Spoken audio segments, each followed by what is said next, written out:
Hello friends. तो आज आज हम जिस टॉपिक के बारे में बात करेंगे that is indifference curve. Indifference curve तो मैंने आपको लास्ट लेक्चर में बता दिया था कि हम कंज्यूमर इक्विलिब्रियम को कैसे मापेंगे या फिर कैसे उसकी मेजरमेंट होगी। उसके लिए मैंने आपको दिखाया था कि दो अप्रोचेज हैं, cardinal approach and ordinal approach. Cardinal approach हम न्यूमेरिकल वे में देख रहे थे कि 1 2 3 यूटाइल्स की, और अब ऑर्डिनल अप्रोच में हम देखेंगे कि जो सेटिस्फेक्शन होगी, जो यूटिलिटी होगी, वो आएगी लेस मोर।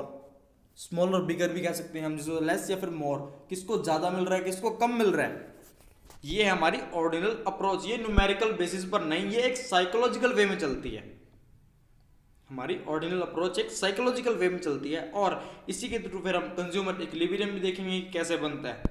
अब स्टार्टिंग करते हुए हम देखेंगे इंडिफरेंस कर्व। तो इंडिफरेंस कर्व से कि हम पहले अजम्पशंस जान लेंगे। कुछ अजम्पशंस क्या है इसकी, जिनके बिना इंडिफरेंस कर्व नहीं बन सकता। तो that is no change in income, goods are substitutes and rational consumer. मतलब जो हमारे कंज्यूमर की इनकम है वो एक फिक्स इनकम है जो उसने अप्लाई करनी है अपने इंडिफरेंस कर्व पे, और उस इनकम में कोई चेंज नहीं आना चाहिए। क्यों? क्योंकि चेंज इन इनकम इंडिफरेंस पर फर्क डालता है। हमारे इंडिफरेंस कर्व को हायर और लोअर कर देता है चेंज इन इनकम। तो अजम्पशन हम लेके चलेंगे no change in income. Goods are substitutes, जो गुड्स होंगे वो एक दूसरे के सब्स्टिट्यूट्स होंगे। जैसे मैंने आपको बताया टी एंड कॉफी एक दूसरे के राइवल गुड्स जो एक दूसरे की जगह यूज हो सके, जो एक दूसरे की जगह यूज हो सके। जैसे oranges and mango, apples and oranges भी कह सकते हैं हम। तो ये होंगे कुछ substitute goods. And rational consumer means कि जो हमारा कंज्यूमर है उसको मैक्सिमम सेटिस्फेक्शन चाहिए दोनों गुड्स से। उसने दोनों गुड्स को कंज्यूम करना है लेकिन उसको सेटिस्फेक्शन भी मैक्सिमम चाहिए। तो ये हम कैसे देखेंगे? ये हम देखेंगे इंडिफरेंस कर्व के थ्रू। तो indifference curve is an attainable combination of two goods offering same level of satisfaction. Indifference curve हमारा attainable combination of two goods है, और ये वो गुड्स होंगे जो हमको सेम लेवल ऑफ सेटिस्फेक्शन दे रहे होंगे। जैसे कि apple and oranges. Apple and oranges, हम एप्पल भी कंज्यूम कर सकते हैं और ऑरेंजेस भी, दोनों को सब्स्टिट्यूट है। हमारी मर्जी, हम क्या करें, सेम लेवल ऑफ सेटिस्फेक्शन देते हैं, दोनों ही फ्रूट है। तो यहाँ हमने देखा कि जो ए कॉम्बिनेशन है उसमें एक्स गुड हम 1 यूज कर रहे हैं तो वाई के हम 10 यूनिट्स यूज कंज्यूम कर सकते हैं। और जो हमारा सी कॉम्बिनेशन है उसमें हम देख रहे हैं जब हम 1 से 3 पर आए तो जो हमारा वाई गुड है उसको हम सिर्फ 2 यूनिट्स कंज्यूम कर पाएंगे। ये जो फर्क पड़ा, ये जो इतना सारा फर्क पड़ा, ये सब कॉम्बिनेशंस ही ये इंडेक्स कहलाएगा इंडिफरेंस सेट। इंडिफरेंस सेट, इसमें आप गुड वाई और गुड एक्स देखेंगे, उनके अटेनेबल कॉम्बिनेशन देखेंगे, और जब इसकी आप ग्राफिक रिप्रेजेंटेशन कर देंगे तो वो हो जाएगा इंडिफरेंस कर्व। जैसे आप देख सकते हैं जो साथ में ग्राफ बनाया है ABCD, ये आपका इंडिफरेंस कर्व जा रहा है। इसी को मैंने इसमें शो भी कर दिया है कि अगर x1 है तो y 10 है। मतलब इसी तरह इसको शो भी किया है मैंने कि कुछ इस तरह से हमारा इंडिफरेंस कर्व बनेगा। अब इंडिफरेंस कर्व तो ऐसे बन जाएगा, ये अटेनेबल कॉम्बिनेशन ऑफ गुड्स हो जाएगा। लेकिन इसकी कुछ प्रॉपर्टीज है जो एग्जाम पॉइंट ऑफ व्यू से बहुत इंपॉर्टेंट है। काफी टाइम ये क्वेश्चन एग्जाम्स में देखा भी गया। तो ये प्रॉपर्टीज है slopes downward, convex to the origin, indifference curve don't touch x-axis or y-axis, they never intersect each other, higher IC curve shows the higher level of satisfaction। तो इसका मतलब क्या हुआ, इनको हम थोड़ा सा डायग्रामेटिकली देखेंगे। सबसे पहले हम देखेंगे कि जो हमारा IC कर्व है, इंडिफरेंस कर्व है, IC का मतलब इंडिफरेंस कर्व ही है। तो यहां हम देख रहे हैं हमने इंडिफरेंस कर्व बना दिया। अब ये स्लोप्स डाउनवर्ड कैसे, हमारी फर्स्ट प्रॉपर्टी कैसे अप्लाई हो रही है? तो जब आप देख रहे हैं ऑरेंजेस का कंजप्शन, हम ए जो सबसे पहले ए पॉइंट देखें, ऑरेंजेस का कंजप्शन कम था, हमने ऑरेंजेस का कंजप्शन बढ़ाया तो बी पर आ गए हम। फिर हमने ऑरेंजेस और ज्यादा बढ़ा दिए तो हम सी पर आ गए। ये लेकिन स्लोप हमारा डाउनवर्ड आया। तो ये इसकी एक मेन प्रॉपर्टी रहेगी कि हमारे आईसी कर्व का स्लोप हमेशा डाउनवर्ड ही रहेगा, स्लोप इसका हमेशा डाउनवर्ड ही रहेगा। जैसे जैसे हम बढ़ाएंगे तो हमारा स्लोप डाउनवर्ड होता जाएगा। अब उसके साथ साथ हम देखेंगे इसी में कि it is convex to the origin. तो ये कनकेव कन्वेक्स आपने साइंस में भी पढ़ा हुआ है, कनकेव लेंस होता है, कन्वेक्स लेंस होता है। तो ये जो शेप बनी हुई है ना, ये है कन्वेक्स की, ये कन्वेक्स शेप है। और कन्वेक्स टू द ओरिजिन मतलब जो हमारा ओ पॉइंट होता है उसको हम ओरिजिन कहते हैं। इसकी तरफ कन्वेक्स शेप में बनेगा, तब होगा हमारा indifference curve convex to the origin. तो ये क्यों बनता है, इसका एक छोटा सा रीजन और भी है कि MRS equals to change in y divided by change in x। जब आप इसको सॉल्व करते हैं तब आपको पता चलता है कि हमारा जो इंडिफरेंस कर्व है वो कन्वेक्स क्यों बना। वैसे मैंने लिखा नहीं है पर फिर भी आपको थोड़ा सा बता दूं कि मान लीजिए जब हमारा ए पॉइंट है, यहां पर हमने स्टार्ट किया 1, कोई चेंज नहीं था, लेकिन जब हम बी पर आए तब चेंज आया, तब हमारा चेंज आया -2, चेंज आया -2, तब हम नीचे आ गए, थोड़ा सा हमको लॉस सा दिख रहा है। लेकिन जब हम सी तक पहुंचे तब हमारा -0.25 है, जिसकी वजह से ये कन्वेक्स शेप ले लेता है। और इंडिफरेंस कर्व आपको जहां भी मिलेगा हमेशा कन्वेक्स टू द ओरिजिन ही मिलेगा, क्योंकि ये इसकी एक बेसिक प्रॉपर्टी है। उसके साथ साथ सेकंड प्रॉपर्टी जो थी हमारी कि IC curve don't touch x axis और वाई एक्सिस। जैसे मैंने आपको इसमें दिखाया कि ए पॉइंट पर ये एक्स एक्सिस को टच कर गया, तो ये ऐसा नहीं हो सकता कभी भी, ये एक गलत डायग्राम है।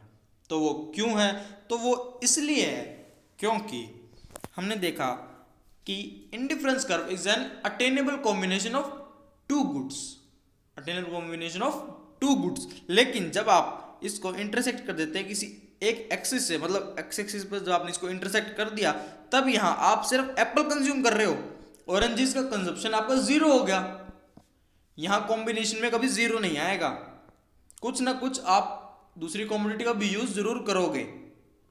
तो ये डायग्राम कभी भी नहीं बन सकता। ये जस्ट मैंने आपको समझाने के लिए दिखाया है कि they never touch x axis और वाई एक्सिस। उसके बाद जो हमारी नेक्स्ट थी वो हमको बता रहा था कि ये इंडिफरेंस कर्व कभी भी एक दूसरे को इंटरसेक्ट नहीं करेंगे। इंटरसेक्ट क्यों नहीं करेंगे, तो वो कुछ इस तरह, हमने एक बार एज्यूम कर लिया कि मान लीजिए इंटरसेक्ट कर गए, हमने 2 बना दिए IC1 एंड IC2। तो इसमें हम आपको एक बेसिक बात और बता दूं कि इंडिफरेंस कर्व में, एक इंडिफरेंस कर्व में जितने भी points A B C D E F जितने भी पॉइंट्स आप ले रहे हो एक इंडिफरेंस कर्व में, वो सब एक दूसरे के इक्वल होते हैं। उनमें चेंज आता है तो सिर्फ रेशियो का, वो रेशियो किस चीज का, गुड x और गुड y के रेशियो का चेंज आता है। लेकिन ये अजम्पशन है, बहुत बड़ी अजम्पशन है कि जितने भी पॉइंट्स होंगे एक इंडिफरेंस कर्व पर वो सभी एक दूसरे के इक्वल होंगे, इक्वल सेटिस्फेक्शन और इक्वल इनकम होगी उनकी। अब हम देख रहे हैं कि IC1 and IC2 the point is A, यहां पर ये दोनों इंटरसेक्ट कर गए, मतलब यहां पर एक पॉइंट आ गया A। अब ये A पॉइंट IC1 में भी है और IC2 में भी है, मतलब A इक्वल टू B भी है और A इक्वल टू C भी है। अगर हम इन दोनों को साथ रखें तो हमको पता चलता है A equal to B equal to C, जो कि पॉसिबल नहीं है। क्यों, क्योंकि B हमको दिखा रहा है कि जो हमारा गुड एक्स है उसका कंजप्शन E पॉइंट तक है, लेकिन C दिखा रहा है कि F तक है। ये चेंज नहीं आना चाहिए। अगर ये दोनों इक्वल है, B और C इक्वल है, तो चेंज नहीं आना चाहिए, लेकिन चेंज आ रहा है। तो इससे हमको साफ साफ पता चल गया कि they never intersect each other. ये जब जब बनेंगे एक दूसरे से थोड़ा गैप में बनेंगे, कभी भी एक दूसरे को इंटरसेक्ट नहीं करेंगे ये।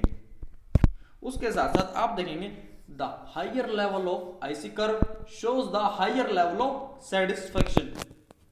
मतलब आपका इंडिफरेंस कर्व जितना हाइयर होगा उतनी ही ज्यादा आपकी सेटिस्फेक्शन होगी। तो वो कुछ इस तरह, जैसे आपने देखा कि आपका इंडिफरेंस कर्व पहले IC1 था, तब आपका R पॉइंट पर आपकी सेटिस्फेक्शन आ रही थी, सेम ऑरेंजेस सेम एप्पल। लेकिन जब आपका इंडिफरेंस कर्व बढ़ गया, हाइयर हो गया, IC2 पर पहुंच गया, तब आपकी ऑरेंजेस की कंजप्शन तो बहुत ज्यादा हो गई।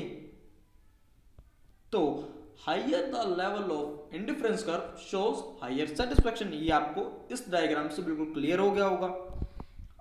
हमने देख लिया कि इंडिफरेंस कर्व क्या होता है और कैसे यूज है, कैसे दो कॉम्बिनेशन हम देख रहे थे अटेन कर सकते हैं हम। लेकिन इन सब के लिए हम एक चीज तो देखेंगे कि जब कंज्यूमर कोई दो गुड्स खरीदने जा रहा है तो उसके पास पैसा भी तो होना चाहिए, और ये भी तो देखेंगे कि प्राइस कितना है गुड्स का, तो वो हम देखेंगे कंज्यूमर बजट में। वो हम देखेंगे यहाँ पर कंज्यूमर बजट में। जो आप देख रहे हैं कि साथ में एक इंडेक्स बनाया है, इसको हम कहेंगे बजट सेट। एंड यहाँ तो आपको मैंने लिख के दिखा दिया कि बजट लाइन है ये। तो बजट सेट में हमको क्या क्या बताया जाता है, हमको कंज्यूमर की इनकम बताई जाती है, पर यूनिट गुड की वैल्यू बताई जाती है कि उसका प्राइस कितना है, और कॉम्बिनेशन ऑफ गुड्स दिखाए जाते हैं। जैसे एक्स दिखाया, वाई दिखाया। एक्स का हमको बता दें कि हमारे पास 60 रुपीज़ है, कंज्यूमर की इनकम 60 रुपीज़ है, और उसने दोनों गुड्स को परचेज करना है, दोनों गुड्स को परचेज करना है। अब जो एक्स गुड है वो है 2 rupees per unit and Y is 1 rupees per unit. अब जब इस इंडेक्स का बजट सेट का हम ग्राफिक रिप्रेजेंटेशन करेंगे तो जो ये लाइन आई यही कहलाएगी बजट लाइन। इस बजट लाइन को कंज्यूमर कभी क्रॉस नहीं कर सकता। क्यों? क्योंकि उसकी इनकम लिमिटेड है। ये बजट लाइन कम या ज्यादा तब ही हो सकती है जब कंज्यूमर की इनकम में इंक्रीमेंट आए या फिर वो कम हो जाए। अगर कंज्यूमर की इनकम बढ़ जाती है तो ये बजट लाइन आगे फॉरवर्ड हो जाएगी, लेकिन अगर ये घट जाती है तो ये पीछे की तरफ बैकवर्ड हो जाएगी। अब आप एक चीज और देख सकते हैं कि मैंने जो अंदर का रीजन है वो आपको शेडेड दिखाया है। तो इस शेडेड रीजन दिखाने के पीछे मेरा रीजन ये था कि जो ये पॉइंट्स मैंने आपको इसके अंदर शेडेड करके दिखाए, ये सब अटेनेबल कॉम्बिनेशन है, ये सब अटेनेबल है। मतलब इस बजट लाइन के अंदर आप जितना भी कोई भी आप पॉइंट ले वो आपका अटेनेबल होगा। मतलब आप अपने बजट के अंदर काम करोगे ना तो आप कर सकते हो, लेकिन अगर आप बजट से बाहर जाओगे फिर आपका काम नहीं होएगा। क्यों? इतनी इनकम ही नहीं है, इतना आपका बजट ही नहीं है, तो आप कैसे किसी चीज को परचेज कर सकते हो? कैसे उससे आप उतनी सेटिस्फेक्शन ले सकते हो जब आपका इतना बजट ही नहीं है, इतनी आपकी इनकम ही नहीं है? तो अगर जो हमारी बजट लाइन के बाहर कोई पॉइंट है तो वो अनअटेनेबल कहलाएगा, अंदर है तो अटेनेबल कॉम्बिनेशन ऑफ गुड्स। अब हमने देखा कि इंडिफरेंस कर्व बना जिसने हमको दिखाया कि दो गुड्स से कैसे सेटिस्फेक्शन ली जाती है, वो भी एक इक्वल लेवल पर। वो हमको रेशियो दिखाता है कि हम कौन से गुड्स से कितनी सेटिस्फेक्शन ले रहे हैं। और साथ ही हमने देख लिया कि बजट, कंज्यूमर का बजट क्या होता है कि कितने प्राइस पर वो कितने ले। अब हम देखेंगे कंज्यूमर अपना इक्विलिब्रियम कैसे सेट करेगा। इक्विलिब्रियम सेट करने के लिए दो कंडीशंस रहेंगी मेन की, MRS XY equals to P of X divided by P of Y। मतलब जो हमारा इंडिफरेंस कर्व का स्लोप होगा वो प्राइस लाइन को, मतलब बजट लाइन को जरूर कट करेगा, कहीं ना कहीं इंटरसेक्ट जरूर करेगा। जहां पर वो इंटरसेक्ट कर गए वो पॉइंट होगा कंज्यूमर इक्विलिब्रियम का। अब उसके साथ साथ हम एक चीज और देखेंगे, कंडीशंस मैंने आपको पहले बताया दो हैं। फर्स्ट कंडीशन हमने देख ली कि slope of IC equals to price line, मतलब जहां प्राइस लाइन इक्वल होगी वहां हमारा कंज्यूमर इक्विलिब्रियम होगा। उसके साथ साथ जो हमारा IC कर्व है वो कन्वेक्स टू द ओरिजिन होना चाहिए। पहली बात तो ये बेसिक प्रॉपर्टी है, कन्वेक्स टू द ओरिजिन ही बनता है, लेकिन फिर भी आपने गलती से कन्वेक्स कनकेव बना दिया तो वो आपका गलत ही कहलाएगा। क्यों? क्योंकि कंज्यूमर इक्विलिब्रियम भी हमको कहता है कि आपने convex to the origin indifference curve बनाना है। तो अब हमने देख लिया था कि बजट था हमारा 2 rupees per unit, 1 rupees per unit of Y. अब उसमें हम इंडिफरेंस कर्व को जोड़कर देखेंगे। यहां पर हमने देखा गुड एक्स है, गुड वाई है। जो गुड एक्स का प्राइस था 2 rupees per unit and good Y का प्राइस है 1 रुपीज़ पर यूनिट। 60 रुपीज़ आपकी इनकम है। तो यहां हमारे इंडिफरेंस कर्व ने ई पॉइंट पर बजट लाइन को कट किया। फर्स्ट कंडीशन हमारी सेटिस्फाई की, सेकंड कंडीशन भी तो अपने आप सेटिस्फाई हुई पड़ी है। क्यों? क्योंकि ये कन्वेक्स टू द ओरिजिन है। मतलब जो ये ई पॉइंट है यही हमारा इक्विलिब्रियम पॉइंट है। ये ई पॉइंट ही हमारा इक्विलिब्रियम पॉइंट होगा। तो इसी के साथ हमारा ये टॉपिक यही खत्म होता है। For more lessons subscribe my channel.